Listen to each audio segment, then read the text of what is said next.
In sports, if you want to be the best, there are no off days. Here we go. Welcome into the No Off Days podcast, the NODPOD, as the kids call it, Chris. Are they calling it that now? That's finally. Look, all the kids are flooding in. It's spring break, and all I'm hearing is NODPOD. I'm glad we finally got that demo. That was the one we were trying to capture. I think it was our snappy dressing that did it, probably. Yeah, well, kind of have some pastelish colors. We reversed Hence too. Spring, yeah. So usually you're wearing. You're now sophisticated. I'm wearing the slump. I'm wearing the dad bod button down, and you're going with the cool T-shirt. So. Yeah. Well, the dad bod is still on display, even if I'm in a T-shirt. Yeah. Yeah. Spring break is here, and for us that live here next to the beaches, it's just one clear indicator to stay away from Clearwater, St. Pete Beach. Stay away from any place that the tourist trap will ensue, right? Especially late February, early March, you're just going to see pasty Michiganders on the beach. So you probably just want to steer clear of that as much as possible. Speaking of pasty Michiganders, let's bring in Brian King. Not from Michigan? He's not from Michigan.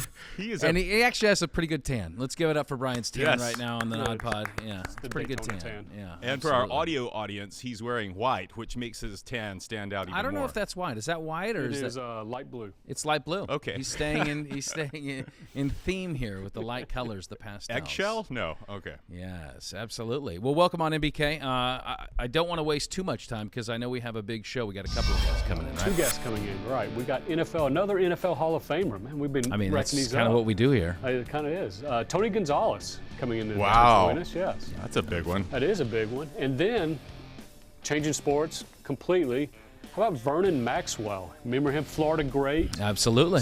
I think he's got like 15 records still at Florida. Mr. Basketball in the state of Florida, right? And he was a killer on the court for the Houston Rockets on a couple of championship teams there, right? Was. Yeah. The one thing I like about Vernon Maxwell, and we'll find out here today, that I think he likes to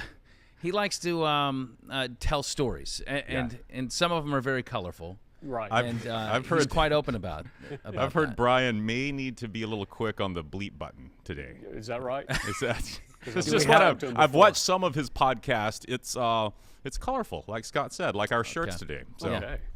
Good. So we will have those two gentlemen joining us. Sounds like a fun program where we kind of get to dive into a couple different venues, different sports. But at the end of the show, I'm going to ask you two some questions, and you're quick with your opinions always on this show. So I was thinking sometimes something simple. Just give me a thumbs up or a thumbs down on a couple of topics. Maybe some sports, some not sports, and we'll just see how that rolls. Like whether we like them or not. Can I ask clarifying questions now, or should I just wait? No, you can go ahead and ask me. Okay. So just whether we like it. Or agree with it, or okay. Can I give you a thumbs up or thumbs down now on this idea? Yeah, you go ahead, because I have a feeling you keep your thumb to yourself, buddy.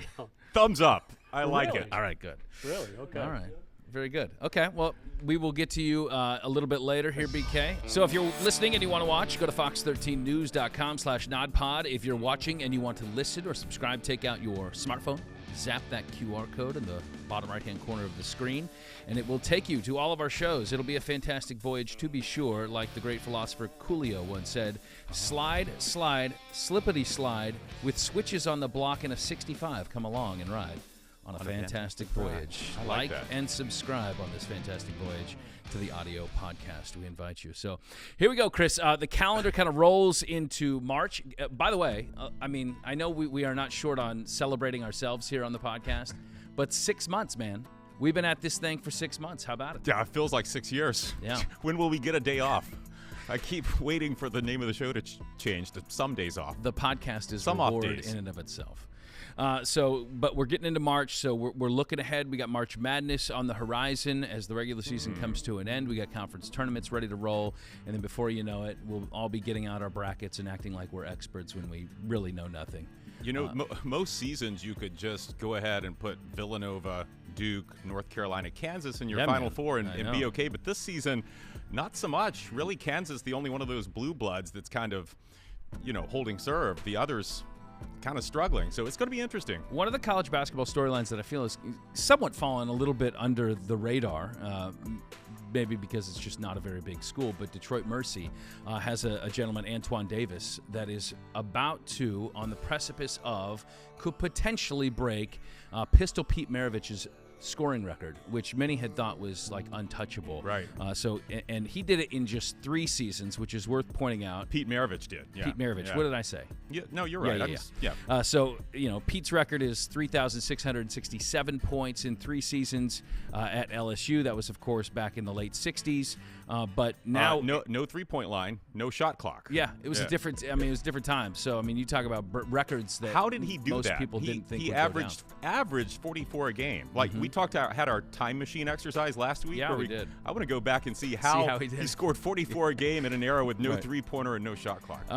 But Antoine Davis, as we tape this, he's 63 points behind Pistol Pete.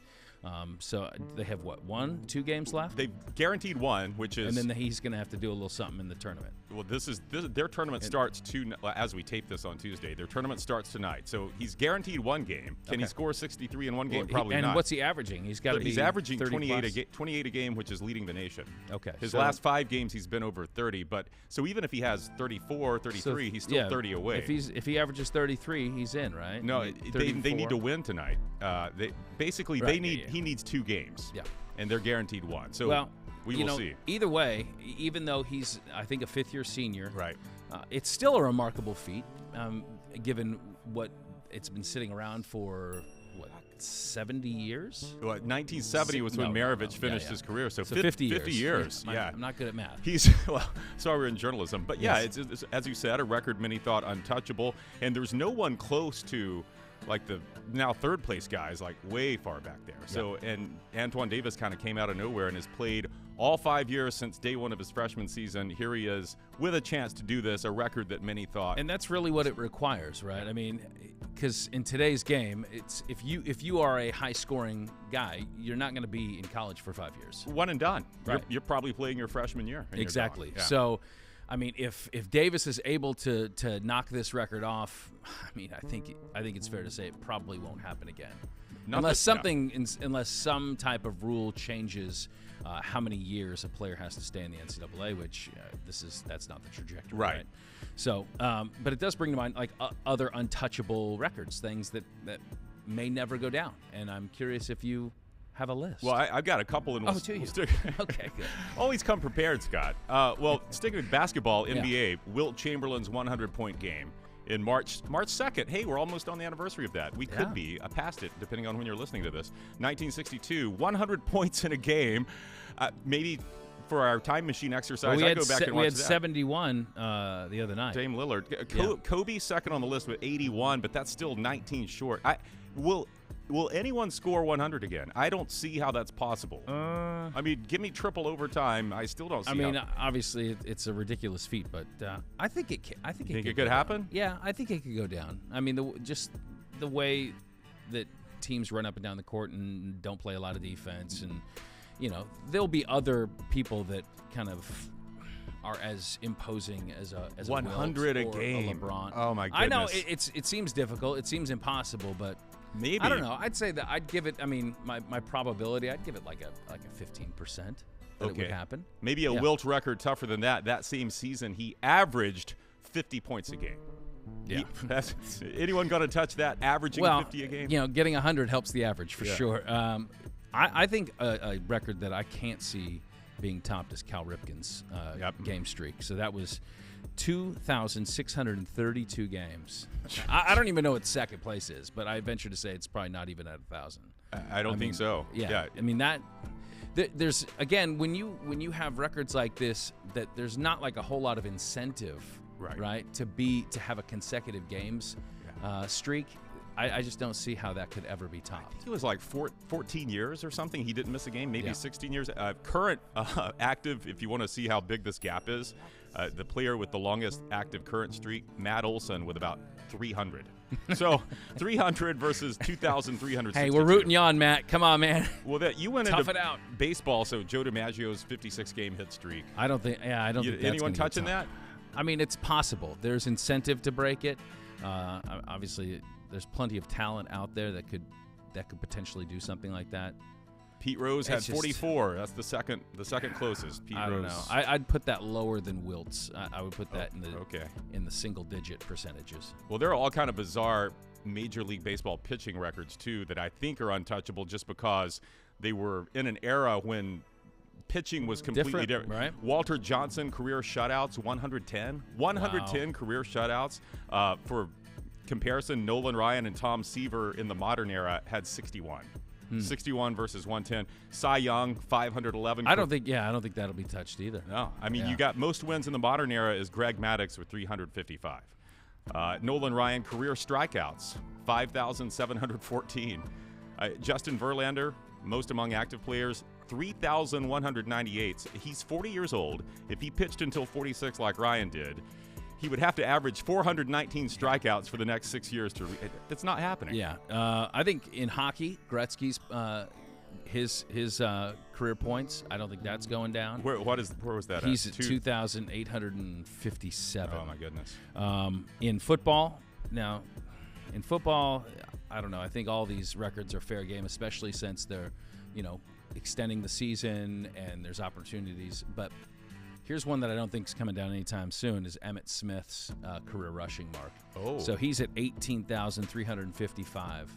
And just the fact that we are in a pass-happy league, that now everything cycles, right? So we could get to an era where the running back is predominant featured again. Yeah, but I don't know. Man, I think you might be right. Put you on the spot. Second, do you know what? Is there any active player that's who would? I mean, is it Jim Brown?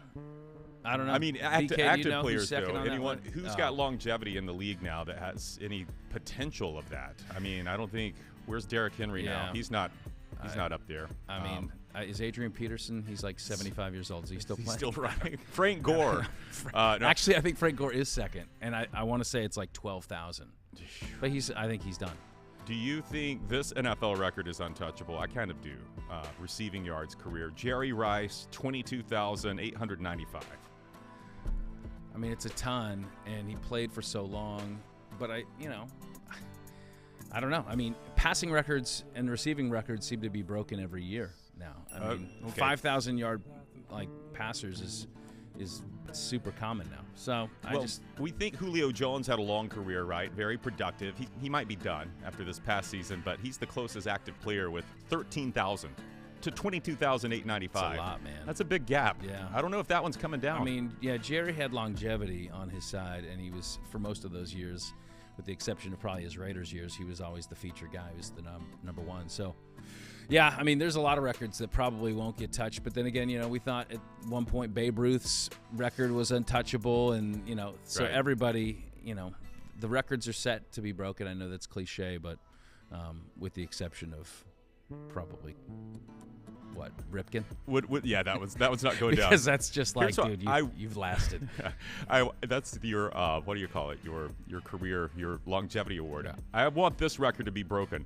The Bucs losing streak of 26 consecutive games. Could someone please break that one? I know. I think that's possible. Because if you take a back half of one bad season, you get blanked another season. I mean, the Lions did that not too long ago when they were 0-16, right? Yeah. And then you start out the next year a little cold. I think you can mix and match seasons, and you could top it. Come on, Texans. All right, I got one more for you before we Okay. move on. Back to baseball. Ricky Henderson, career stolen bases, 1,406. Active players right now, D. Strange Gordon, who I didn't know was a player. But D. Gordon. D. Gordon? Okay. Yeah. Well, he goes by Strange Gordon in my book. 336. So 336 to 1,406. I know, man.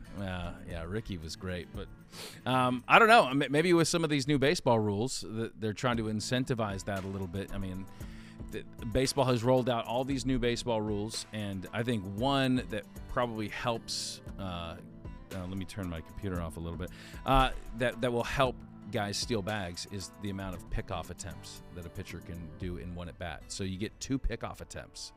Oh, so during one at bat, not consecutive. Yeah, during one at bat. So you strike a guy out, you start over again, or whatever it might be. But yeah, so I mean that if you've already made 2 attempts, I don't even think you have to throw over. I think it's simply stepping off the rubber and checking. So. Wow, yeah. I think that kind of gives a green light. You could still have pitch outs and all that kind of stuff, but they're trying to, of course, speed the game up.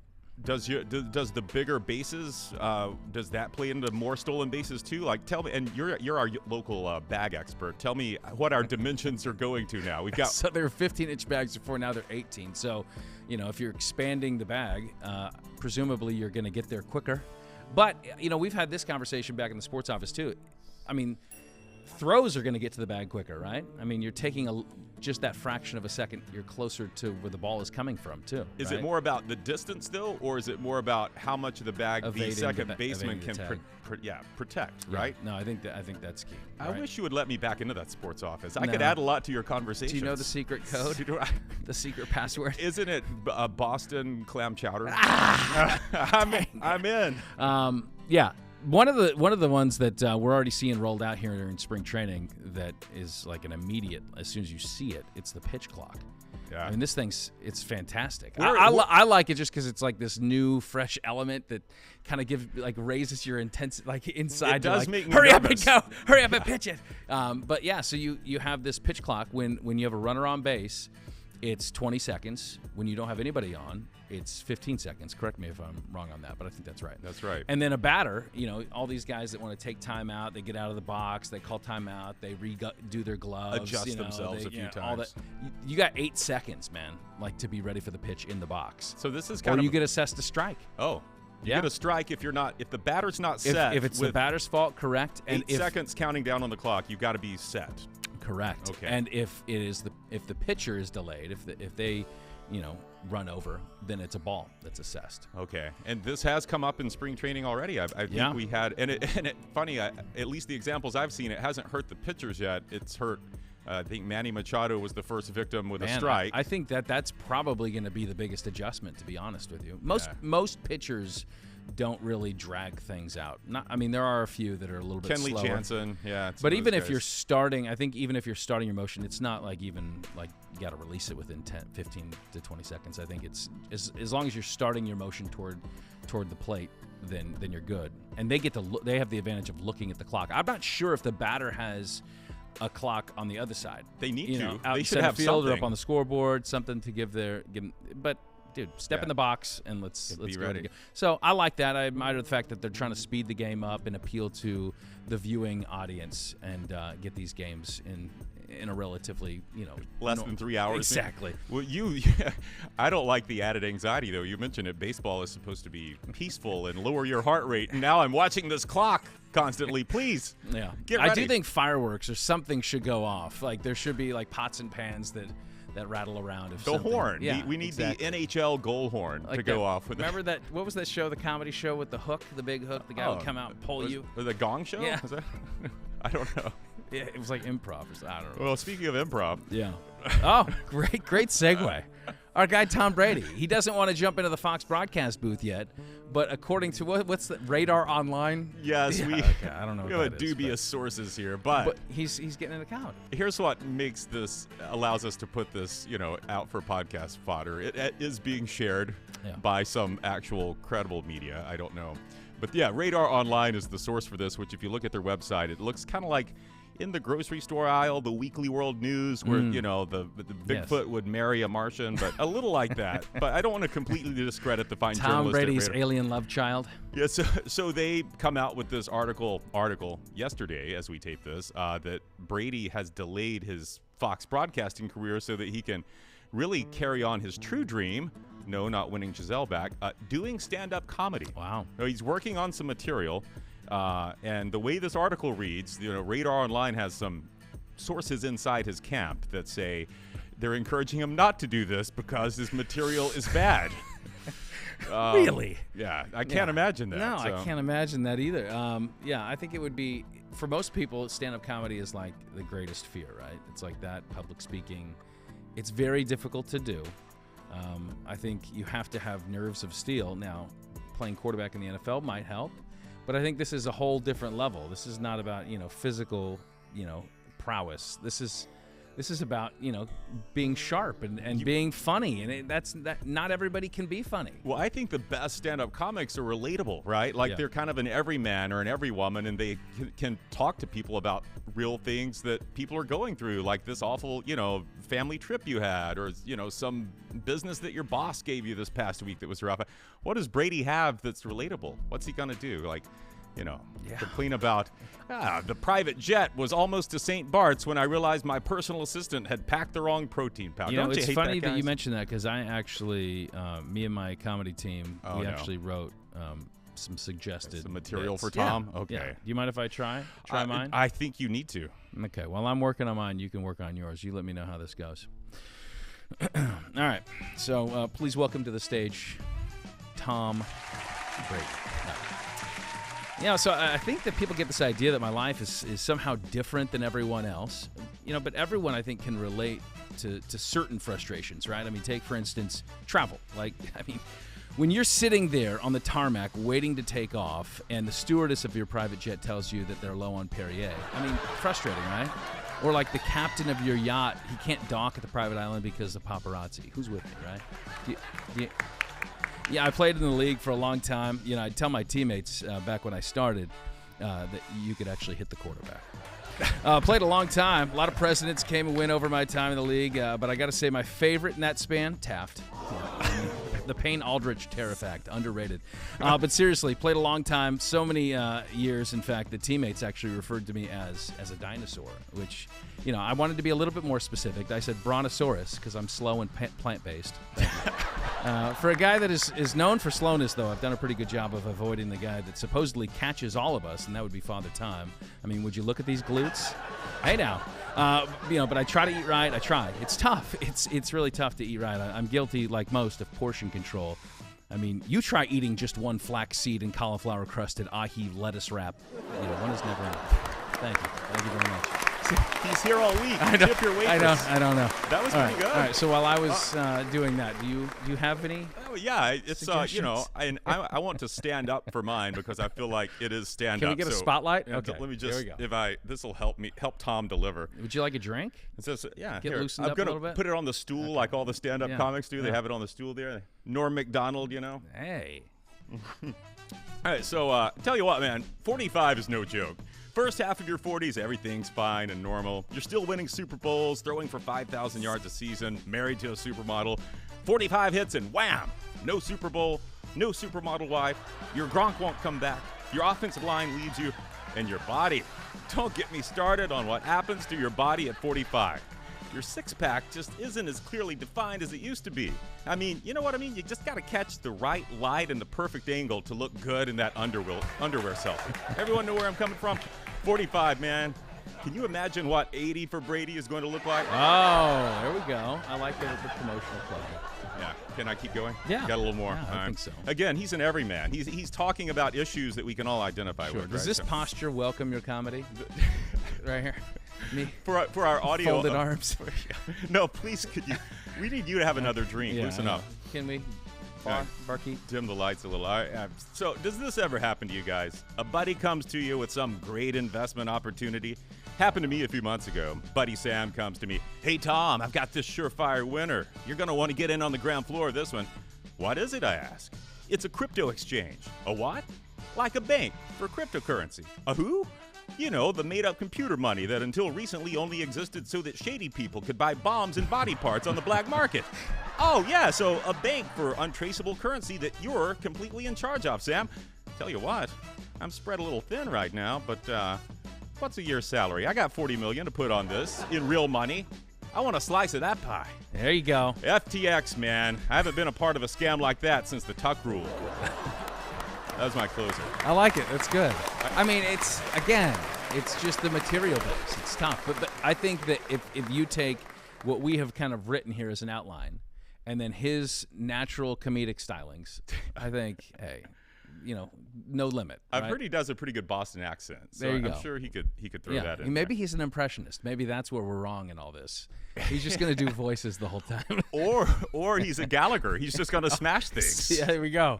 Look out, watermelons front row. I can't wait until his tour has to open in Tampa, right? He's got to start here. Oh, that's good. We'll catch him at the what's the local comedy? There's a improv at Ybor in Ybor City. Yeah, we'll come check it out. Side ticklers? No, that's side splitters. That's the different part of town.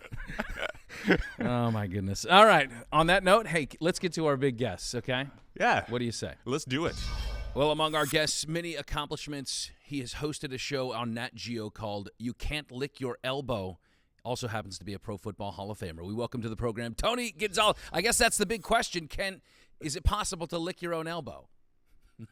Well, wow, you caught me off guard with that one. But yeah, in 15% of people can lick their elbows. Wow. I'm not one of them. What a select group. Now, Tony, you are also trying to get the word out about heart health. So tell us about the heart health campaign and why you chose to be a part of it. Well, I teamed up with Bayer because it hits close to home for me. My mother has heart issues. My aunt has heart issues. And my grandmother, who's still alive at 104 years old, she has heart issues. They all take Bayer aspirin in the morning and at night. But I love, and it's something that can possibly affect me, because a lot of this stuff is hereditary. So it's cool to team up with Bayer to bring that awareness to people. I took a little test, survey, whatever you want to call it, at checkyourheartrisk.com, which is great. Took me 5-10 minutes, and it spits out where you're at after the questionnaire, low risk, medium risk, high risk, and then you can help formulate a plan based off of that information to make sure that you're healthy and you're out around, watch your team play, but also more importantly, be around your loved ones and your family members. Absolutely. Good to know. We will check that out. About football, one guy that will join you in Kenton one day is Andy Reid. And, what he's been able to build in Kansas City, the consistency, the culture. Kansas City hadn't won a single playoff game for the 19 years prior to him showing up. Does he get the recognition that he is due?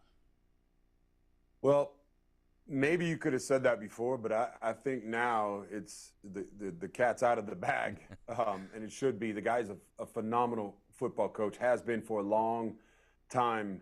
And tell me they're not the most enjoyable team to watch in the NFL. The stuff that he allows his players to do, and they execute it. They're not just out there messing around. This stuff works. I love Andy Reid on and off the field. Even when, I remember I had a chance to hang out with him a little bit at the Pro Bowls when he was coaching. And I always loved him. He's such a great guy as well. And that's why the players play for him like the way they do, not just the genius ability to call plays. He's a good guy, too, and people love him. So you are the all-time leader when it comes to receptions and receiving yards for a tight end, but there's another one, a Chief, that is currently fourth on that list, and Travis Kelce.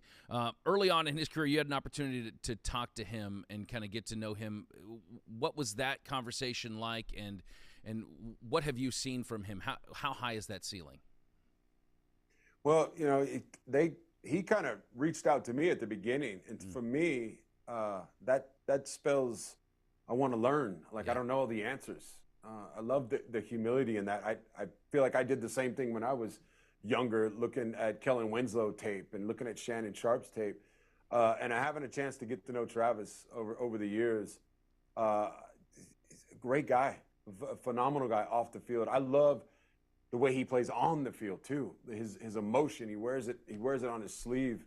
I look at it and go, man, I wish I did more of what he did, because he's unafraid, fearless out there on the field. And then what he's done with the position, I always talk about the torch, Kellen Winslow, Shannon Sharp, me, Antonio Gates, Gronk, these guys that are taking it now, like George Kittle, Kelce. That's just what they're able to do at that position. It just keeps getting better and better. And Travis is right at the forefront. Obviously, first ballot Hall of Famer, one of the best of all time. As we see the succession of great tight ends, there's also we see that in quarterback play as well. And in the AFC, between Mahomes and Burrow and Josh Allen, it seems like between the elite quarterback play, that as long as those guys remain in place, that the AFC champs, for the foreseeable future, do you feel like it's probably going to be a mixture of either the Bills, the Bengals, or the Chiefs for the foreseeable future? Absolutely. I mean, it's the number one position in all of sports. It'll get you fired. I don't care how good of a coach you are. Look at Bill Belichick right now. I don't think he's going to get fired. Right. But certainly not having the type of success that he used to have when you don't have Tom Brady. You need one of those guys. You need one of those game-changing quarterbacks that shape the whole team, no matter what. So the teams out there, I always say, like, if you're in a position where you have a good quarterback, an okay quarterback, I would say sometimes trade that guy and try and go get the franchise quarterback if you're trying to win a Super Bowl, because you see what is happening with those organizations. Absolutely, those guys will be in the AFC Championship game unless a really great defense comes along, which happens every 10 years. You have those Baltimore type defenses or Tampa type defenses. But for the most part, it rests on the shoulders of that quarterback. It certainly seems that way. Speaking of another quarterback that is elite status, that is now a free agent, you are a former Falcon. Do you think the Falcons will make a run at Lamar Jackson? By the way, I hope he stays in Baltimore. But, yeah, I think that'd be a great landing spot for him with Arthur Smith, the coach out there. He's a young Andy Reid to me. Players love him. Genius play caller. I think he'd be great to team up with Lamar if that's a possibility.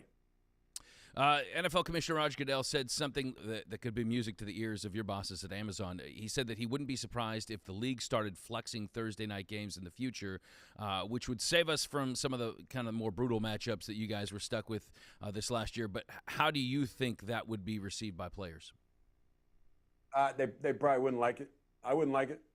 I'll be honest. I wouldn't like it at all because it's kind of a mental thing to be able to respond in such a short week. But these guys like getting paid. You like the business. It is a business, and this is what your signed contract tells you to do. So get your butt ready and come play some Thursday Night Football so I can talk about you or the guys out there complaining. But yeah, we need some better games. Some of those games were not that good. Some really good ones too. Yeah. But yeah, I would love it. Obviously, talking about it, I want some better football games. All right. This question is this has been transcribed by my colleague Chris. I must ask it verbatim. What is it like to be extremely handsome? I mean, I'm sure it comes with certain advantages, but it also has to be a bit of a curse at times. Women constantly throwing themselves at you, shaving cream companies begging you to star in their commercials. Are there days when you just wish you'd look more like Terry Bradshaw? You mean bald and funny? I wouldn't mind that. My stepdad, my dad was bald and funny. That's funny. Tell that to my wife though. Right. Okay? Yeah. I just cut all my hair off, and my wife said it's horrible. I think you're doing all right. Tell folks where they can learn a little bit more about heart health and the symptoms to be on the lookout for.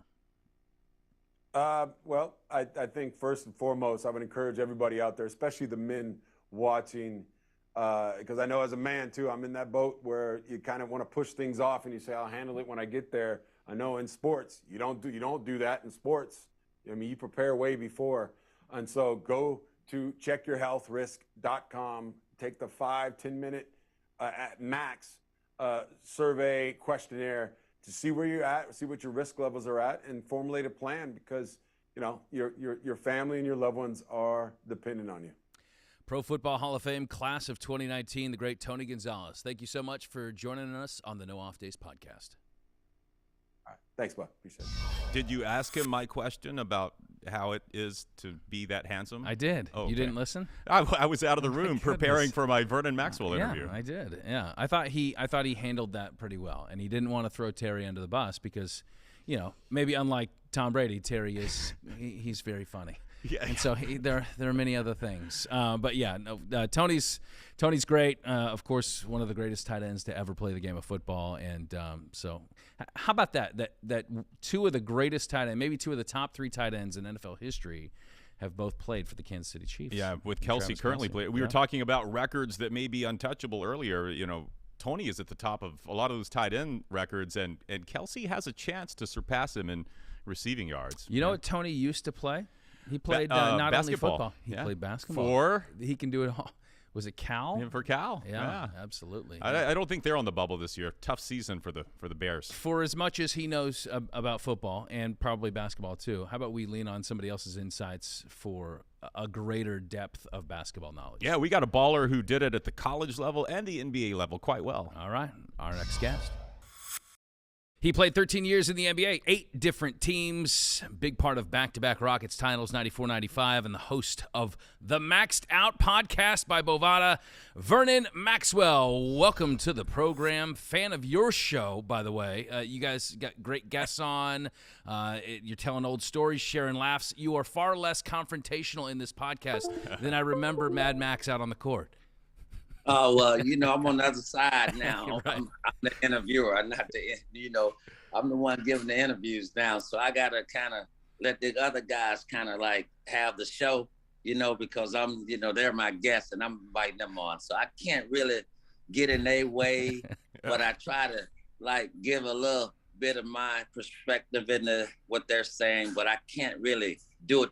But I enjoy doing it the way I'm doing it because I always wanted to be on that side, and I enjoy standing on that side. And thanks to Bovada for giving me the platform so I could be on that side. You know what I mean? So, yeah, I'm a blessed man. So you're now doing kind of the media thing. Do you still play? Do you get out there? How many days a week are you out on the court? Well, I got 2 boys, one in high school at North Meck High School, one of the top high schools in the state of North Carolina. And my other son's at Georgia Tech, so he's a sophomore playing. But I really I don't really play as much. I just train and I get out there with my boys and have shooting contests with them throughout the summer and see who can shoot it the best. And that's about it. I kind of stay out the way when it comes to ball now because I'm 57, getting ready to turn 58 this year. So tell us then, do the sons, do they beat dad? Do they, or do you still have bragging rights on them? It ain't close, man. Them boys, these kids, they shoot that ball real. They can shoot it nowadays. Yeah.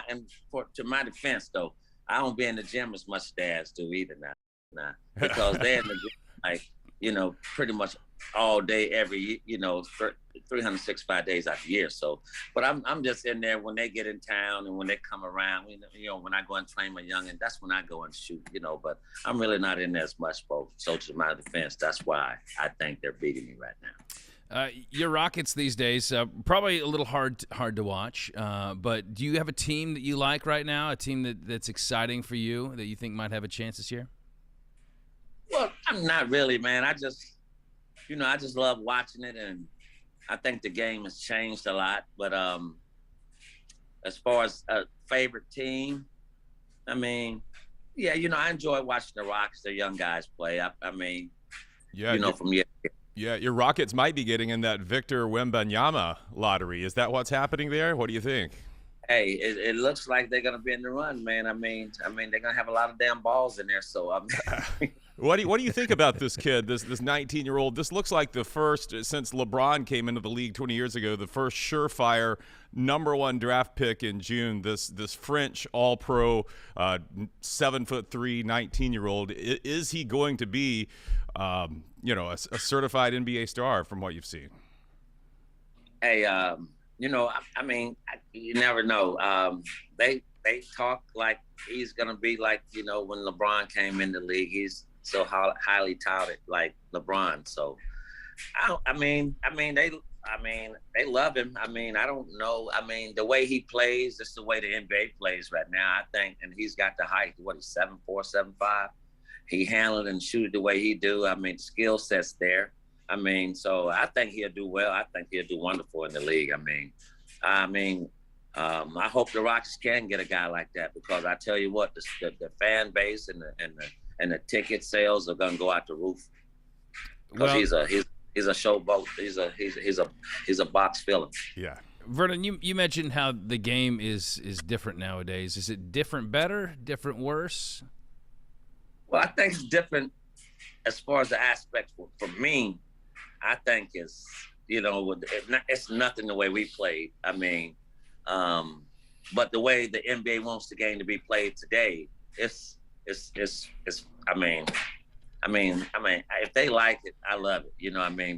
But I didn't grow up playing it that way. And, you know, every foul, you got to go over to the half court, to the scores table and find out, got to get it correct every time. And that's not the way the game is supposed to be played. You know, I mean, referees going to make bad calls. They're going to make bad decisions. You just got to go with it and keep the game going. You know what I mean? Because you're on a flow. You want to just keep playing. You don't want to stop and wait until they get this right, because every call is not going to be right.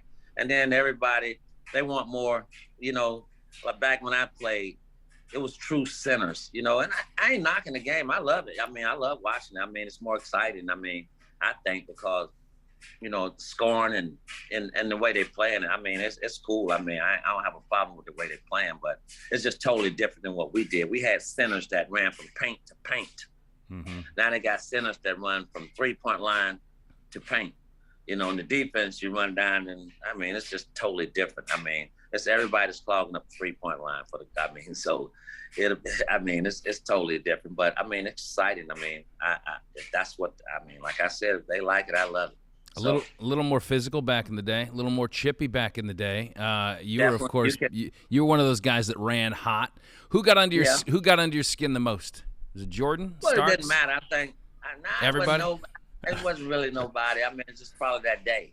You know, I just probably was having a damn bad day, like I'm a human being, you know, and then and say one damn little thing took me out of your damn mouth. I might knock it in your damn mouth. Well, sometimes it was one of your teammates, right? I mean, it's kind of. Yeah, I mean, like I said, I'm a human being. It could be that day. I don't know. It just that day. I'm having a bad day. So you better watch your damn self. Well, hey, let's talk about one of those days. I mean, your altercations off the court were kind of legendary. You actually had a police officer pull a gun on you in your locker room at halftime to stop you from attacking Hakeem Olajuwon with a. Well, he didn't pull a gun on me. He they was like looking at me like they was ready to, but they was like, "Yo, put down the glass." So put down the glass. Now back up here. You had a shard of broken glass in your hand. You were going after the Dream. What did the Dream done to you? I was going after any damn body I could find in there. I was just mad. I just got slapped out. Well, the Dream slapped you. Why did peaceful, gentle giant Hakeem Olajuwon slap you in the locker room? I was being walking to the locker room up in Seattle. It's a long ass walk to the locker room in Seattle back in the day. I was being and he was like, "Max, come on, man, be a professional." I was just like, "Man, I don't want to hear that shit." And we got into it, and he slapped out of me. And we stole off him and slapped out of me. But other than that and then that's when I just went crazy. But yeah, that's what happened. So have you had him on your podcast yet? The Dream? No, not yet. I'm looking forward to having him though. You know, that's my teammate. I'm sure I probably shouldn't get him on one of these episodes. I'll probably get him on. Yeah, definitely. Who could keep with you in terms of being a good talker on the court? Who gave it just as much as they could? You got your Gary Paytons. You got your Charles Oakleys. You got your you got Xavier McDaniels. I mean, I could go on and on and on. There was so many guys love to run their damn mouth out there. Every night we played on the floor. Back in the day, somebody was running their damn mouth. As you watch the game today, who do you like? Give me who's the best player in the league right now, in your opinion? Ah, man, you put me on the spot with that one. I don't. Maybe a better question would be LeBron or Jordan, since this is like obviously played. I got to go with. I love LeBron. You know what he do, the ambassador of the NBA. But Jordan, I played against Jordan. I don't know. I never played against LeBron, but I know he'll be a tough cover because he's 6'8", 230. You know, I know he'll be I know it's a tough cover, and he can shoot and handle the way he do. So, but I've only played against Mike. I never got a chance to play against LeBron. So, and I know what Mike was, the toughest guy I ever played against. So, I mean, hands down, Michael Jordan. Well, you had a long career, played well into your 30s, but when you look at LeBron now at 39, and he's averaging 30 a game, 9 rebounds a game, 8 assists, what he's done to keep his body in playing shape, is that, you know what it's like to have to go through that grind through the season. Is that even human in your mind what he has done to keep himself, at the top of the league? Well, as far as me, I did everything a professional athlete wasn't supposed to do. So I did no sleep, eat everything fried. I didn't take care of myself like I was supposed to. But what LeBron is doing is crazy. I mean, because, at that age he's at, and you think he'll be deteriorating, but he's looked like he's getting better and better. I don't know what's going on with his body, but I mean, he looked like he could play another 3-4 more years, man. So he looks real good, man. I know the guy takes care of himself. He's always in those chambers and doing all the things he do they got all the stuff now you can get into and lay down into for hours at a time and bring your body back faster than what we used to do, be able to do, sit in a tub of ice, so. But so it's a lot of things they got out here nowadays. If you go out and utilize these tools that they have, you can play a longer career than what the guys like us played when I was playing, because we didn't have all the tools. Yeah, LeBron is cryogenically frozen, so he's going through. Yeah, there you go. He and Tom Brady will be floating heads on a robot in about 30 years. Exactly. Love the old stories. Love it when you mixed it up on the court, and love to talk about it now. He is Vernon Maxwell, former Mr. Basketball in Florida here back in 1984, and now he's the host of the Maxed Out podcast by Bovada. Vernon, thanks for hopping on our podcast, and we wish you the best, man. Hey, man, thanks for having me, man. I appreciate you guys, man. If I need you guys now to come on mine, I might call you guys now. Y'all keep your doors open for me. You got it. Anytime, my friend. Yeah. All right, man. Thanks, Vernon, and don't have any more of those darn bad days, okay? Or keep. Hey, man, you know what? I done throw that old Mad Max. He out the door now, man. It take a hell of a lot for me to pull him back out, man. You got to do something real crazy to old Max, man, for me to get that out here. We don't want to find out. Oh, that's what I'm trying to tell you. You better know it. Thanks, Vernon. Thank you, Vernon. All right, buddy. All right, thanks for having me. All right. Well, I hope BK was heavy on the button, right? With old Vern. Vern gave him a lot to work with. It's there. good though. It was a colorful interview, and we appreciate his insights. Let's welcome in the aforementioned Brian King. BK, there you go. I mean, hey. This is for an adult audience, right? Our podcast.